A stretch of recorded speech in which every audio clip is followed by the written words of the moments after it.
Cinsiyyət orqanlarının dərisinin birləşməsi və sinexiyalar. Bu videoda oğlanlarda və qızlarda sinexiyaları müzakirə edəcəyik. Gəlin əvvəlcə qızlardan başlayaq. Bu hal açığı o qədər də tez-tez rast gəlinmir. Orta hesabla bu 0-dan 6 yaşa qədər olan qızların 1-2%-də müşahidə olunur.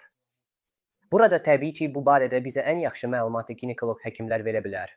Amma biz analar olaraq əsas və baza bilik baxımından nələri bilməliyik? Sinexiyalar bu qız uşağında cinsiyyət dodaqlarını aralayanda görə biləcəyimiz birləşdirici toxuma birləşmələridir. Əgər biz uyğun olaraq həmin cinsiyyət yarığını görsək, deməli hər şey əladır, gözəldir və problem yoxdur. Amma əgər biz orada belə birləşdirici toxuma sapçıqları görsək, deməli sinexiya ehtimalı var və çox güman ki, həqiqətən də mövcuddur. Nəyi bilmək vacibdir?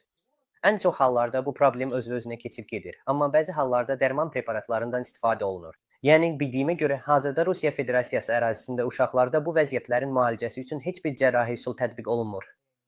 Hazırda adətən xüsusi gellər istifadə olunur. Onlar biraz bu toxumaları yumşaldır, dartır və onların aradan qalxmasına kömək edir. Ona görə də narahat olmayın, hər şey əla, gözəl və problemsiz olacaq. Oğlanlara gəldikdə isə burada da yanaşma təxminən eynidir.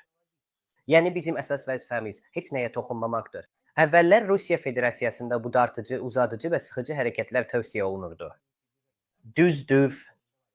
Həkim həmkarlar analara məsləhət görürdülər ki, uşağın cinsiyyət orqanını vannada yaxşıca buxarlasınlar, sonra isə bu hissəni dartıb, sinexiyaları biraz açsınlar və baş hissənin daha tez çıxmasına kömək etsinlər.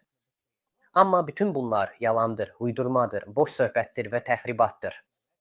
Çünki bugün müasir mənbələr deyir ki, heç bir halda bu sinexiyaları dartmaq olmaz, çünki hər bir dartılma əslində bir növ mikrozədələnmədir və nəticədə bu incə sinexiya travma nəticəsində kabuk-çapıq birləşməsi ilə əvəz olunacaq.